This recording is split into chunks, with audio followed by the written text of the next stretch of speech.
आता आपण WH क्वेश्चनची definition त्याची रचना बघू.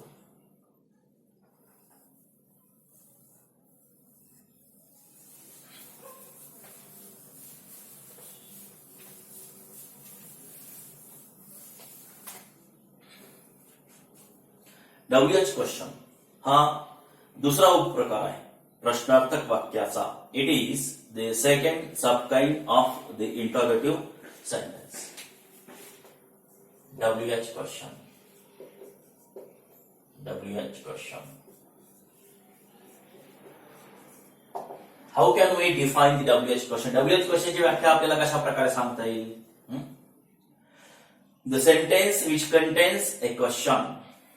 The sentence which contains a question started with W or H word and has a question mark at the end is called WH question. असं एक वाक्य ज्यामध्ये प्रश्न आहे आणि ज्या की प्रश्नाची सुरुवात ही W किंवा H पासून सुरू होणाऱ्या शब्दाने झालेली आहे आणि शेवटी प्रश्नार्थक चिन्ह आहे. अशा प्रकारची रचना असणारे किंवा असल्या प्रकारचे जे वाक्य असतं त्या प्रकारच्या वाक्यास प्रश्नार्थक WH क्वेश्चन असे म्हणतात. Okay. The sentence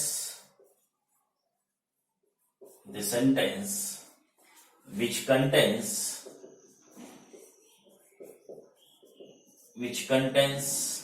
a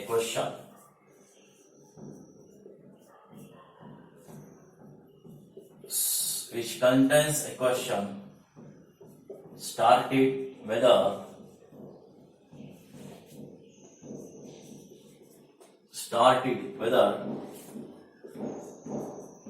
W or started with whether W or H word and has a question mark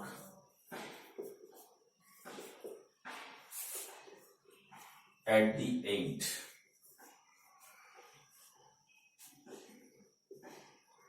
is called WH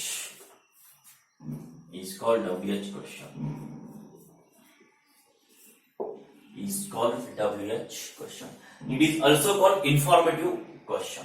WH question ला informative question असं सुद्धा म्हणतात. पहिल्यांदा ही डेफिनेशन आपण समजून घेऊ. द सेंटेन्स असं एक वाक्य विच कंटेन्स ए क्वेश्चन ज्यामध्ये काय असतो प्रश्न असतो. Started whether W or H word ज्याची की सुरुवात W किंवा H ह्या शब्दापासून झालेली असते.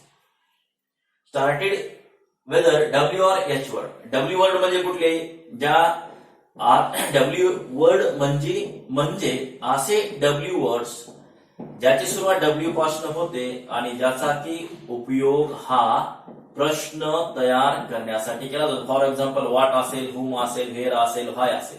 आणि H वर्ड म्हणजे काय हाऊ असेल, how long, how much. H पासून सुरू होणारा वर्ड ज्याचा की उपयोग प्रश्न तयार करण्यासाठी केला जातो. तर अशा शब्दांना WH वर्ड असे म्हणतात.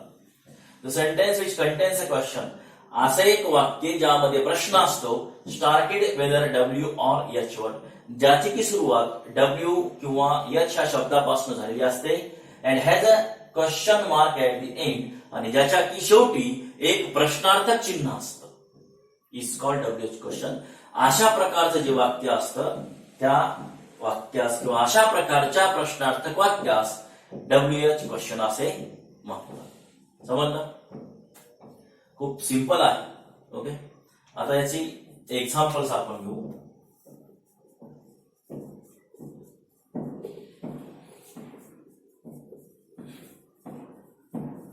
व्हाय आर यू क्राईंग. एखादी आई तिच्या मुलाला म्हणते व्हाय आर यू क्राईंग, तू का रडत आहेस.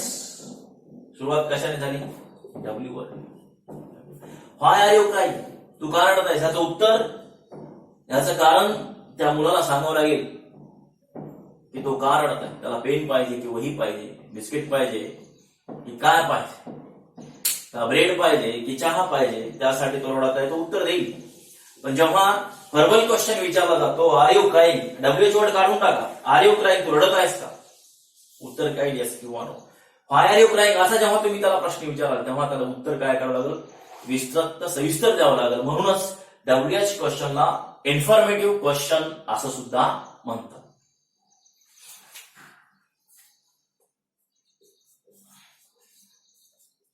When will you meet me tomorrow? When will you meet me tomorrow? तुम्हाला उद्या केव्हा भेटशील. तुम्ही तुमच्या मित्राला प्रश्न करत आहात, When will you meet me tomorrow? तुम्हाला उद्या केव्हा भेटशील. मग तो फक्त असं म्हणेल का यस किंवा नो, नाही, त्याला सविस्तर उत्तर द्यावं लागेल. उद्या मी तुला एवढ्या इतक्या वाजता भेटेन. I will meet you tomorrow at 10 AM. म्हणजेच ज्या प्रश्नाचं उत्तर सविस्तर किंवा विस्तृत दिलं जातं त्याला इन्फॉर्मेटिव्ह क्वेश्चन असं सुद्धा म्हणतात. म्हणजेच डब्ल्यूएच क्वेश्चनलाच इन्फॉर्मेटिव्ह क्वेश्चन असं म्हणतात. आता बघा याची सुरुवात कशाने झाली, W word. When will you meet me tomorrow, हा डब्ल्यू वर्डने सुरुवात झाली, डब्ल्यूएच वर्ड आहे. When will you meet me tomorrow, तू मला उद्या केव्हा भेटशील. हे वाक्य वाचल्याच्या नंतर आपल्या लक्षात येतं की ह्यामध्ये प्रश्न आहे. डब्ल्यू वर्डने सुरुवात झालेली आहे, शेवटी क्वेश्चन मार्क आहे. मग काय म्हणणार आपण याला, डब्ल्यूएच क्वेश्चन. का, कारण सुरुवात डब्ल्यूएच वर्डने झाली, त्यामध्ये प्रश्न आहे आणि शेवटी प्रश्नार्थक चिन्ह सुद्धा आहे. त्यामुळे आपण याला काय म्हणू, डब्ल्यूएच क्वेश्चन. आणि हा प्रश्न जेव्हा आपण एखाद्याला विचारू तेव्हा त्याला विस्तृत सविस्तर असं उत्तर द्यावं. ओके, डब्ल्यूएच क्वेश्चनचं वैशिष्ट्य आहे, जेव्हा तुम्ही एखाद्या व्यक्तीला डब्ल्यूएच क्वेश्चन विचाराल तेव्हा त्या व्यक्तीला विस्तृत सविस्तर असं उत्तर सुद्धा द्यावं लागतं. म्हणूनच त्याला इन्फॉर्मेटिव्ह क्वेश्चन असं सुद्धा म्हणतात. थोडक्यात एवढं लक्षात ठेवा, WH question means nothing but a question started with a W or H word having a question mark at the end, and how to give detailed answer to whom we are going to ask or to whom we have asked this question. असं एक वाक्य ज्यामध्ये प्रश्न आहे, ज्याची की सुरुवात WH वर्डने झालेली आहे आणि शेवटी प्रश्नार्थक चिन्ह आहे. आणि असल्या प्रकारचा प्रश्न ज्या व्यक्तीला आपण विचारू त्या व्यक्तीला त्याचं उत्तर सविस्तर द्यावं लागतं. म्हणजे अशा प्रकारचा जो प्रश्न असतो त्याला डब्ल्यूएच क्वेश्चन असं म्हणतात. मग तो अफर्मेटिव्ह असेल किंवा निगेटिव्ह. तर तुमच्या डेफिनेशन लक्षात आलेली असेल डब्ल्यूएच क्वेश्चनची. त्यानंतर आता ह्याची आपण रचना पाहू, formula of WH question, affirmative आणि निगेटिव्ह.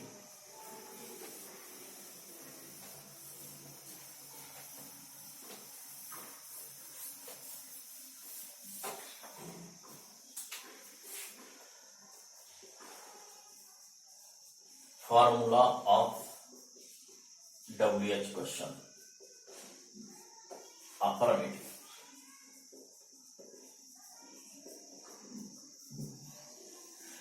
WH question होकारार्थीची रचना. WH question basically starts with WH word. सुरुवात कशाने होत असते, WH word. What is there after WH word? WH word च्या नंतर काय असतं, helping verb. हेल्पिंग वर्बच्या नंतर काय असतो, subject. After helping verb what is there, the subject. सब्जेक्टच्या नंतर काय असतं, मेन वर्ब. मेन वर्बच्या नंतर ऑब्जेक्ट, कॉम्प्लिमेंट, ऍडव्हर्ब आणि शेवटी काय असतं, question mark. It is the formula of WH question. ज्या वाक्याची सुरुवात डब्ल्यूएच वर्डने होते त्यानंतर हेल्पिंग वर्ब येतं, त्यानंतर सब्जेक्ट असतो, नंतर मुख्य क्रियापद, मग ऑब्जेक्ट, कॉम्प्लिमेंट, ऍडव्हर्ब आणि शेवटी प्रश्नार्थक चिन्ह असेल. अशा रचनेचं जे वाक्य असतं, जेव्हा जेव्हा आपण असल्या प्रकारच्या रचनेचं वाक्य आपल्या टेक्स्ट बुक मध्ये वाचू तेव्हा तेव्हा त्यास डब्ल्यूएच क्वेश्चन असं.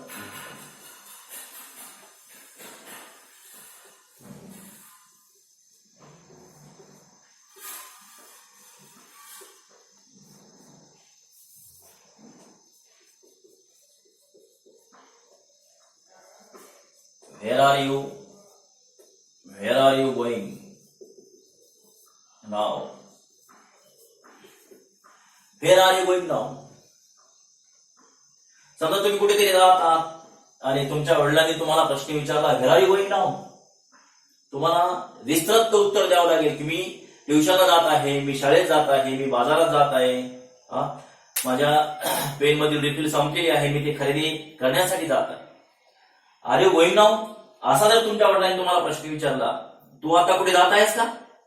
R you going now? तू जात आहेस का? याचं उत्तर तुम्हाला आर यू गोइंग नाउ? तू जात आहेस का आता? येस किंवा नो मध्येच उत्तर द्यावं लागेल. Where are you going now असं जेव्हा तुम्हाला प्रश्न विचारला जाईल तेव्हा तुम्हाला त्याचं उत्तर विस्तृत सविस्तर असं द्यावं लागेल. ओके, मग मला सांगा त्याची सुरुवात कशाने झाली? WH word. कुठला वापरला आपण या ठिकाणी? वेअर. त्यानंतर काय आलं? हेल्पिंग वर्ब, सहाय्यकारी क्रियापद. त्यानंतर काय आहे? सब्जेक्ट. त्यानंतर मेन वर्ब. त्यानंतर नाऊ काय आहे? ऍडवर्ब. आणि शेवटी काय आहे? प्रश्नार्थक चिन्ह. म्हणजेच काय, ज्या प्रश्नार्थक वाक्याची सुरुवात असं एक वाक्य ज्यामध्ये प्रश्न असतो आणि ज्या प्रश्नार्थक वाक्याची सुरुवात ही WH वर्डने झाली असते. त्यानंतर सहाय्यकारी क्रियापद येतं. कुठलं सहाय्यकारी क्रियापद येईल? कुठलं येऊ शकतं त्या काळानुसार. त्यानंतर सब्जेक्ट. त्यानंतर मेन वर्ब. मेन वर्ब कुठले आपल्याला ज्या काळातील वाक्य वापरायचं आहे त्या काळातील मुख्य क्रियापद त्या ठिकाणी आलेलं असेल. आणि शेवटी काय असतं? ऍड. शेवटी काय? ऍडवर्ब. शेवटी क्वेश्चन मार्क. मग ह्या ठिकाणी ऑब्जेक्टिव्ह, कॉम्प्लिमेंटरी किंवा ऍडवर्ब. शेवटी क्वेश्चन मार्क आलेला असतो. अशा प्रकारची रचना असणार वाक्य जे असतं त्याला आपण काय म्हणतो? That is called WH question affirmative. ह्यामध्ये नॉट आलेला नसतं. लक्षात राहील. Formula of WH question affirmative. WH वर्डने सुरुवात झालेली असते. कुठलाही WH वर्ड. आता प्रश्न आपल्या मनामध्ये निर्माण होऊ शकतो, WH वर्ड कुठला वापरावा? तुम्हाला ज्या प्रकारचा प्रश्न विचारायचा आहे, तुम्हाला कारण विचारायचा असेल तर हा येऊ शकता. तुम्हाला ठिकाण विचारायचं असेल तर व्हेर येऊ शकता. वेळ विचारायची असेल व्हेन येऊ शकता. आपल्याला जे उत्तर हवं आहे आणि ते उत्तर येण्यासाठी जो आवश्यक WH वर्ड लागतो तो WH वर्ड तुम्ही ह्या ठिकाणी घेऊ शकता. सहाय्यकारी क्रियापद. आपल्याला ज्या काळातील वाक्य वापरावयाचं आहे त्या काळात येणारं सहाय्यकारी क्रियापद सब्जेक्टच्या वचनानुसार तुम्हाला त्या ठिकाणी वापरावं लागेल. त्यानंतर सब्जेक्ट. मुख्य क्रियापद. ज्या काळातील आपण वाक्य वापरत आहोत त्या काळामध्ये क्रियापदाचं जे रूप येत असतं ते ह्या ठिकाणी वापरावं लागेल. पुढे मग ऑब्जेक्ट येईल, कॉम्प्लिमेंट येईल किंवा ऍडवर्ब येईल. तिन्ही घटक असतील, तिन्हीपैकी दोन असतील किंवा एकच असेल. आता ह्या ठिकाणी बघा फक्त एकच घटक आलेला. कुठला? ऍडवर्ब. नाव. आणि शेवटी क्वेश्चन मार्क कंपल्सरी येत असं. प्रश्नार्थक चिन्हाशिवाय तो WH क्वेश्चन होऊ शकणार नाही. That won't be called WH question or that won't be called question if you missed question mark.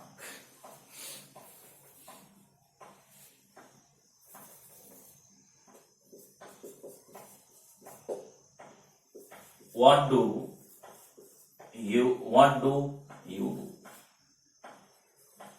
What do you do there?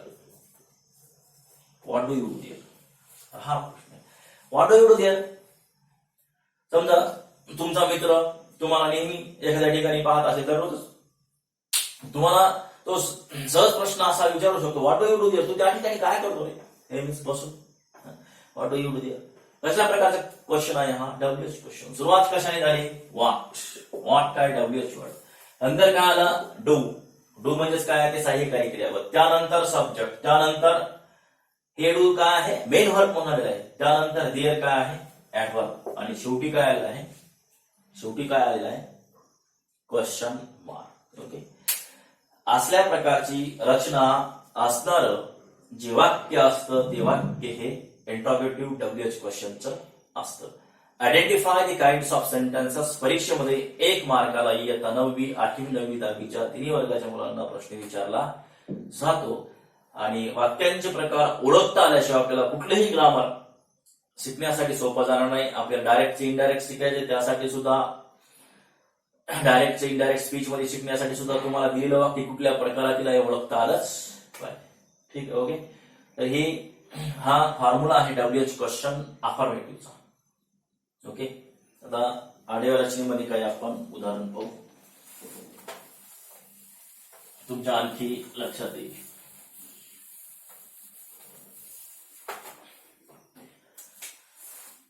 WH word, WH लिहितो फक्त, WH word plus helping verb plus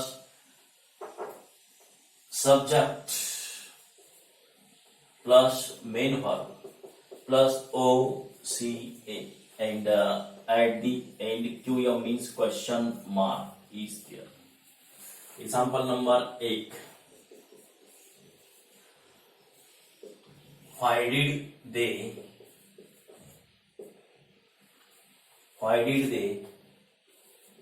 dig the rocks yesterday? Why did they dig the rocks yesterday? Example number 2.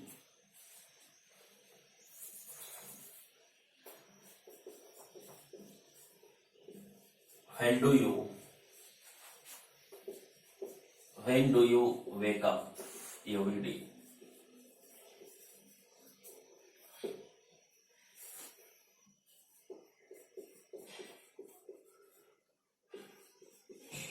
Where does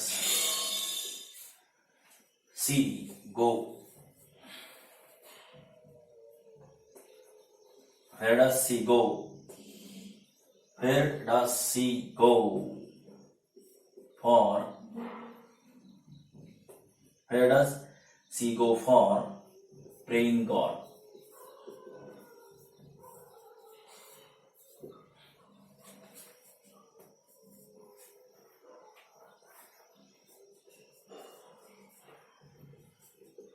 When will you go there?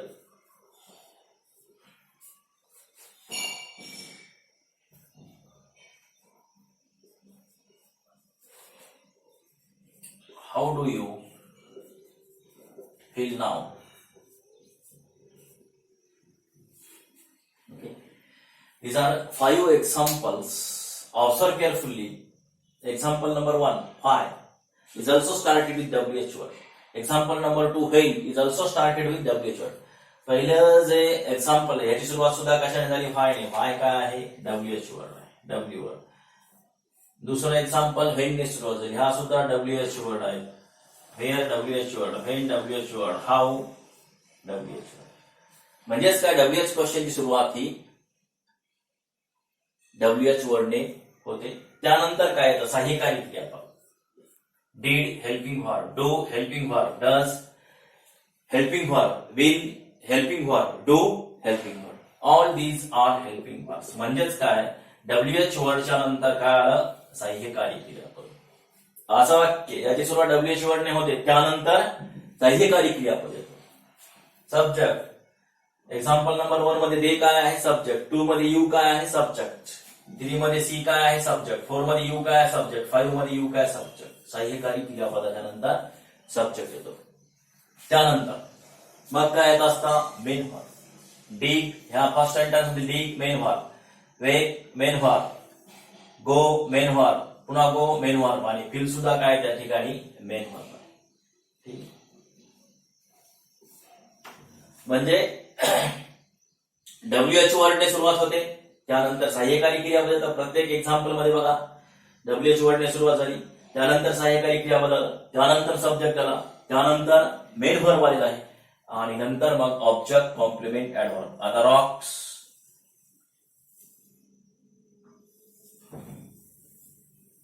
पहिल्या example मध्ये Roxx काय आहे? Object आहे. त्यानंतर काय आलं? ऍडव्हर्ब आलं. एव्हरी डे ऍडव्हर्ब आहे. For preposition, object of preposition म्हणू शकतो आपण याला. देअर काय आहे? ऍडव्हर्ब आहे. नाव सुद्धा काय आहे? ऍडव्हर्ब आहे. म्हणजेच काय, पुन्हा पुन्हा वारंवार मी सांगतो, डोक्यामध्ये ठेवा. हे तुम्हाला मला वाटतं लिहून सुद्धा मी दिलेलं असेल. सुरुवात WH वर्डने झाली, म्हणजेच WH क्वेश्चन, ज्याची सुरुवात कशाने होती? WH वर्डने. याची 5 एक्झाम्पल आहेत. 5ही एक्झाम्पल मध्ये बघा सुरुवातीला WH वर्ड आला, त्यानंतर सहाय्यकारी क्रियापद आलं, त्यानंतर सब्जेक्ट आलं, त्यानंतर मेन वर्ब, त्यानंतर ऑब्जेक्ट कॉम्प्लिमेंट ऍडव्हर्ब. मग तिन्हीपैकी 2 आले असतील, 1 आला असेल. कुठल्या वाक्यामध्ये ऑब्जेक्ट कॉम्प्लिमेंट ऍडव्हर्ब तिन्हीपैकी 2 येतील, 1 येतील किंवा येणार सुद्धा नाही. आता ह्या वाक्यामध्ये ऑब्जेक्ट ऍडव्हर्ब आहे, ह्या वाक्यामध्ये फक्त ऍडव्हर्ब आहे. ह्या वाक्यामध्ये ऑब्जेक्ट ऑफ प्रिपोजिशन आहे, ह्या वाक्यामध्ये ऍडव्हर्ब आहे, ह्या वाक्यामध्ये सुद्धा ऍडव्हर्ब आहे. आणि सगळ्यात महत्वाचं म्हणजे काय, शेवटी प्रश्नार्थक चिन्ह आलेलं असतं. ही रचना आहे WH क्वेश्चन अफर्मेटिव्हची. WH क्वेश्चन अफर्मेटिव्ह आणि निगेटिव्ह मध्ये काय फरक आहे?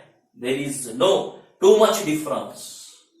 Only not is added in WH question negative, and in affirmative there is no not. In negative there is a present of not. It is the formula of WH question affirmative. While reading your textbook, you should find out assertive sentences affirmative negative, verbal question affirmative negative, and also WH question affirmative negative. आता आपण negative ची रचना पाहू थोडक्यात.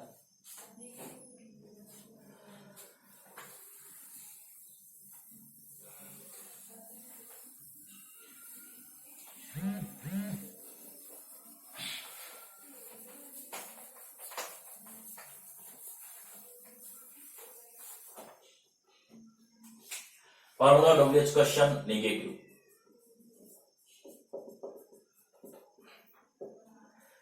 Affirmative आणि निगेटिव्हच्या रचनेमध्ये फारसा फरक नाही. निगेटिव्ह मध्ये फक्त नॉट आलेला असतं.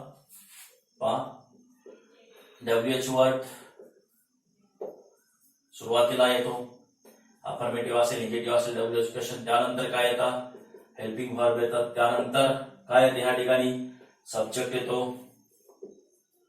सब्जेक्टच्या नंतर निगेटिव्ह मध्ये ह्या ठिकाणी नॉट आलेलं असतं, किंवा तुम्ही short negation form of not N' सहाय्यकारी क्रियापदाला लागून ह्या ठिकाणी सुद्धा घेऊ शकता. असं काही नाही, फक्त ते समजण्यासाठी सोपं जावं त्यासाठी ह्या ठिकाणी लिहून दिलेलं आहे.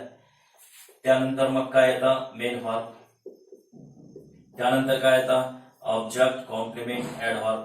आणि शेवटी काय येतं ह्या ठिकाणी, तर क्वेश्चन मार्क आलेला असतो. सगळ्यांना माहिती आहे, प्रश्नार्थक वाक्याच्या शेवटी प्रश्नचिन्ह असतं.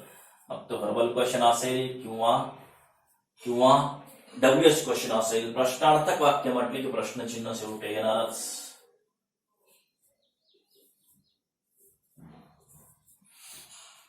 Example,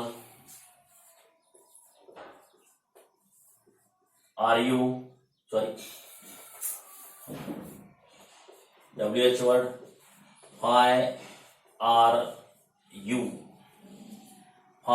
not playing? Why are you not playing cricket? Why are you not playing cricket? Question mark. तुम्हाला इतर मुलं खेळत आहेत आणि तुमचे वडील बघतायत की तुम्ही खेळत नाही इतर मुलांसोबत. मग तुम्हाला त्यांनी प्रश्न विचारला, why are you not playing cricket? तू क्रिकेट का खेळत नाहीस? तुम्हाला याचं उत्तर सविस्तर विस्तारित द्यावं लागेल, कारण सांगावं लागेल. बघा आता याची सुरुवात सुद्धा कशाने झाली, WH वर्डने.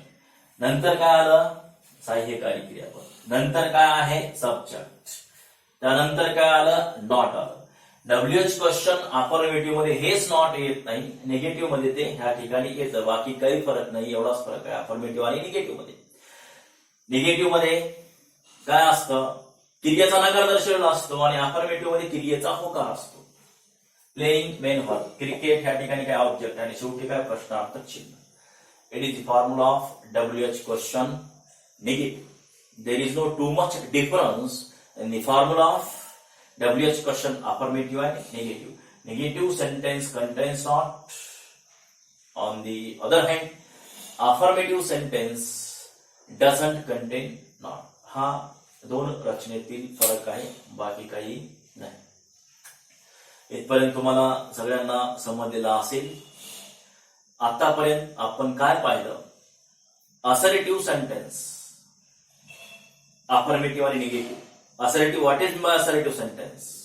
Definition, examples. Formula of assertive sentence, affirmative and negative. Formula and examples. Then, what is meant by the interrogative sentence? Definition, examples. Interrogative sentence has its own two subkinds. First of all, we have seen verbal question. Definition of verbal question, examples, and also the formula of verbal question, affirmative and negative. Then, just now, we learn what is my WH question, definition, examples. Formula of WH question affirmative and formula of WH question negative. Okay, it is the most essential for it means the kinds of sentences. So listen it carefully. Listen it carefully. Okay. Tomorrow